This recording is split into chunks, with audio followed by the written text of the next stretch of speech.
ऐसा कैसे हो सकता है निम्रा? वो तो बहुत खुश थी। इसी बात पर तो हैरान हूं मैं। मुझे लगता है उन्होंने बेहजाद अंकल से बात कर ली थी कि अभी मेरी और तुम्हारी शादी के बारे में ही बात की जाए। पापा उनकी ये बात मान ही नहीं सकते। आंटी के पास कोई तो वजह होगी इस डिले की। नहीं बता रही, बस खुद को बंद कर लिया कमरे में ताकि कोई उनसे बात ना कर सके।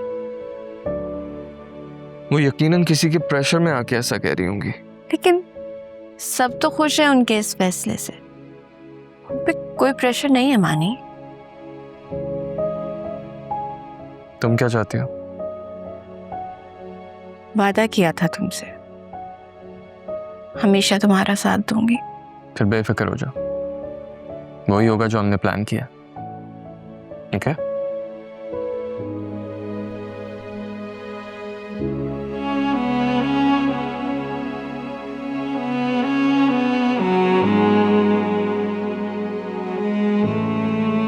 आप जब तक वजह नहीं बताएंगी आपकी कोई भी बात नहीं मानेगा। मैं किसी को वजह बताने की पाबंद नहीं हूं निम्रा। कितनी बदल गई हैं आप। कभी कभी तो खुद को यकीन दिलाना पड़ता है कि आप वही हैं जिन्होंने मुझे कभी भी किसी भी रिश्ते की कमी महसूस नहीं होने दी। तुम्हें तुम्हारे सब रिश्ते वापस मिल गए निम्रा। अगर मैं बदल भी गई हूं तो इसका तुम्हें कोई अफसोस नहीं होना चाहिए। कैसी बातें कर रही हैं आप? अगर मुझे मेरे सारे रिश्ते वापस मिल गए तो इसका मतलब ये है कि आपकी अहमियत जरा सी भी कम हुई है। अम्मी, ऐसा कभी भी नहीं हो सकता।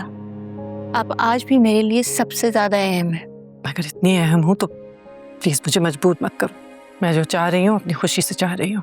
मुझे किसी ने मजबूर नहीं किया। झूठ मत बोलो मलिया।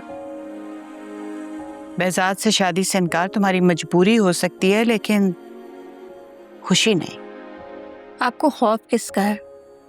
मानी की दादू का? नहीं। अरे वो तो खुद हैरान और परेशान रह गई थी। तो फिर कहीं आप मानी की मामा की धमकियों से तो डर नहीं रही? उसने मुझे कोई धमकी नहीं दी है निम्रा। आपसे बहुत सख्त बातें करके गई थी वो, सब सुन ली थी। अरे अब उसको किस चीज का मसला है? बेहजाद से तलाक लेकर भी चैन नहीं आया उसे। नहीं आपा, ऐसी कोई बात नहीं है, ये गलत समझ रही है। निम्रा बेटा, सानिया का फोन आया था तुम्हारे लिए, उसे कॉल बैक कर लो।